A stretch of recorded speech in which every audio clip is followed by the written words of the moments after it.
అందులో నాకు లడ్డులాగా దొరికాడు జగన్ నేను అనుకుంటే గంటలో జగన్ని జైలుకి పంపించేవాడిని, కానీ నేను రివెంజ్ తీర్చుకోను కాబట్టి నేను పంపించలేదు అనేది ఆయన సమాధానం ఇస్తూ చెప్పాడు. ఇప్పుడు ఇది పెద్ద చర్చకు దారితీసింది.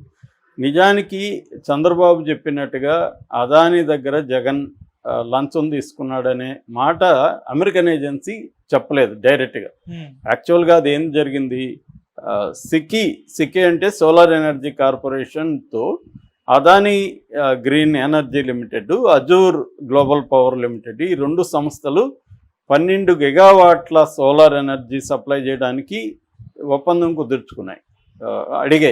అడిగినప్పుడు వాళ్ళు ఏమన్నారంటే, అంటే మేము సప్లై చేస్తాం మీకని సోలార్ ఎనర్జీ కార్పొరేషన్, సికి అంటారు, సికిని అప్రోచ్ అయినప్పుడు సికి ఏం చెప్పిందంటే, మీరు కోట్ చేస్తున్న రేట్లకి ఏ స్టేట్ గవర్నమెంట్ కూడా కొనడానికి సిద్ధంగా లేదు. సికి అనేది ఏంది, ఒక మీడియేటర్ లాంటిది, గవర్నమెంట్ సంస్థ, అది పిఎస్యు అంటారు, పబ్లిక్ సెక్టర్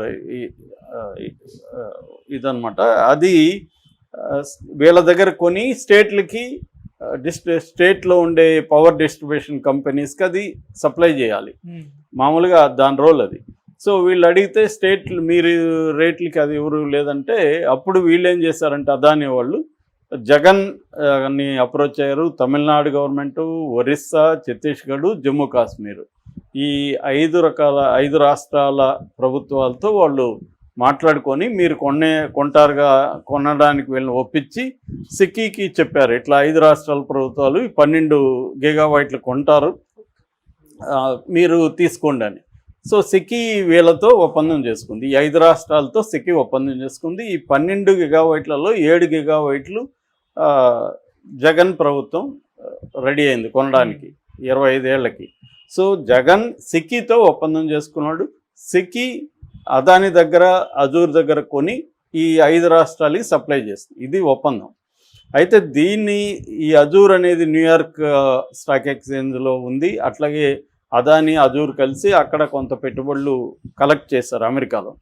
సో వాళ్ళకి కొన్ని రూల్స్ ఉన్నాయి, వాళ్ళకి చట్టాలు ఉన్నాయి. ఆ చట్టాలు ఏంటంటే, అమెరికన్ క్యాపిటల్లో కలెక్ట్ చేసిన, అమెరికన్ స్టాక్ ఎక్స్చేంజ్లో ఉన్న ప్రపంచంలో ఆ కంపెనీలు ఎక్కడ లంచం, గొండితనానికి పాల్పడితే వాళ్ళ మీద చర్యలు తీసుకుంటారు.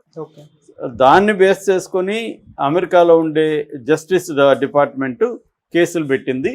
అందులో ఏం చెప్పిందంటే, అదానీ ఆంధ్రప్రదేశ్లో టాప్ అఫీషియల్స్ని కలిశారు అనేది రాశారు వాళ్ళు. ముఖ్యమంత్రి అని కూడా రాయలేదు. కాకపోతే ఇంకా ఆంధ్రప్రదేశ్లో స్టాఫ్ అఫీషియల్స్కి దాదాపు 1750 కోట్లు ఇచ్చారు. ఓవరాల్గా ఇది 2029 కోట్ల ప్రాజెక్టు అనేది వాళ్ళు చెప్పారు. సో 1750 కోట్లు ఎవరికి ఇచ్చారు, జగన్కే ఇచ్చి ఉండాలి కదా ఇండైరెక్ట్గా అయినా అనేది ఇక్కడ ఇది. సో ఇప్పుడు చంద్రబాబు చెప్పినట్టుగా లడ్డులాగా జగన్ దొరికితే ఎందుకు అరెస్ట్ చేయట్లేదు? అసలు తప్పు కదా అది. చంద్రబాబు ఏమో నేను కక్ష ఎట్లా అవుతుంది? 1750 కోట్లు లంచం తీసుకున్న జగన్ని చంద్రబాబు ఎలా వదిలిపెడతాడు? ప్రజా సొమ్మే కదా అది, ప్రజల డబ్బులే కదా. సో లంచం తీసుకొని అతను ఆ భారాన్ని ఎవరి మీద మోపుతున్నాడు? అక్రమంగా, అంటే పవర్ సప్లై తక్కువకి ఇచ్చే పరిస్థితి ఉన్నప్పుడు ఇతను ఎక్కువ కొంటున్నాడు అంటే అర్థం ఏంటి? ఆ భారం అంతా ప్రజల మీద పడింది కదా. మరి చంద్రబాబు ప్రభుత్వం చర్య తీసుకోవాలి కదా. సో ఎందుకు తీసుకోవట్లేదంటే అందరికీ తెలిసిందే, ఇదేమీ రహస్యం కూడా కాదు. అదానీ అంటేనే మోడీ, మోడీ అంటే అదానీ. మనకి ఎప్పటి నుంచో సామెత ఉంది, ఇద్దరు గుజరాతీ వాళ్ళు ఇంకొక ఇద్దరు గుజరాతీ వాళ్ళకి దేశాన్ని అమ్మేస్తున్నారని.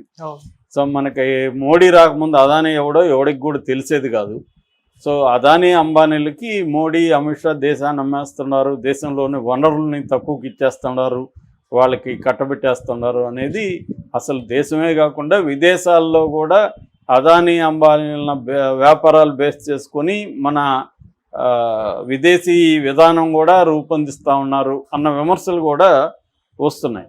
ఈ కాంటెక్స్లో జగన్ జోలికి వెళితే, ఇప్పుడు జగన్ లంచం తీసుకున్నాడు, లంచం తీసుకున్నోడి మీద కేసు పెడితే లంచం ఇచ్చినోడి మీద పెట్టాలి కదా.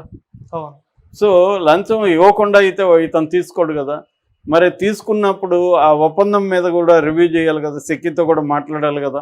సో సిక్కికి నోటీస్ ఇవ్వాలి కదా, ఇట్లా లంచం తీసుకొని ఒప్పందం జరిగింది, ఈ ఒప్పందం రద్దుకు మీరు చర్యలు తీసుకోండి అని అనాలి కదా. ఇవన్నీ అనగలడా చంద్రబాబు? అనలేడు. ఎందుకంటే మోడీ నిజానికి అనొచ్చు చంద్రబాబు ధైర్యం ఉంటే, ఎందుకంటే మోడీ మీద చంద్రబాబు ఏమి డిపెండ్ అవ్వలేదు.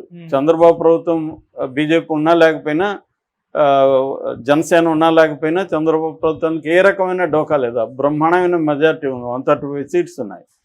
కానీ మోడీ ప్రభుత్వమే చంద్రబాబు పార్టీ మీద డిపెండ్ అయ్యి సెంట్రల్లో పరిపాలిస్తుంది. నిజానికి కానీ చంద్రబాబు గట్టిగా అనుకుంటే మోడీ ప్రభుత్వం ఇబ్బందుల్లోకి వెళ్తుంది.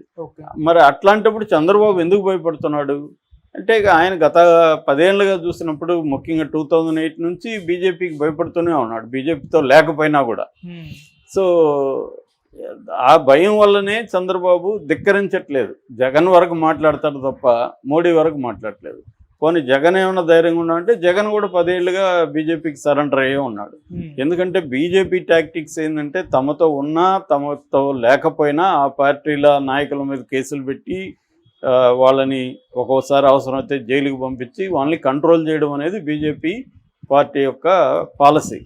సో దానివల్ల వీళ్ళందరూ కూడా భయపడే పరిస్థితి. పోనీ చంద్రబాబు ఒకవేళ కూటమిలో ఉన్నాడు కాబట్టి భయపడుతున్నాడు అంటే, ఇక్కడ రేవంత్ రెడ్డి ప్రభుత్వం అయినా ఏం చేయగలదు? ఏమీ చేయట్లేదు కదా. అదాని ఒప్పందాలన్నింటినీ అంగీకరించింది కదా.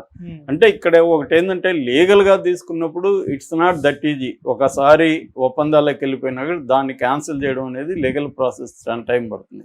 రెండవది, మోడీని ధిక్కరించే పరిస్థితి ఏ పార్టీలు కూడా ధైర్యం చేయవు. ఇక్కడ రేవంత్ రెడ్డి ధైర్యం చేస్తే రేపొద్దున రేవంత్ రెడ్డి మీద ఆల్రెడీ కేసులు ఉన్నాయి, అక్కడ బిగించవచ్చు మోడీ. అందువల్ల చంద్రబాబు లడ్డులాగా దొరికాడని చెప్తున్నాడు, కానీ ఆ లడ్డుని ఎందుకు తినలేకపోతున్నానని చెప్పట్లేదు. దానికి ఇంకేదో పిచ్చి కారణం చెప్తున్నాడు. అసలు కారణం చంద్రబాబుకి అదానీని టచ్ చేసే ధైర్యం లేదు, డ్రాప్ అయింది.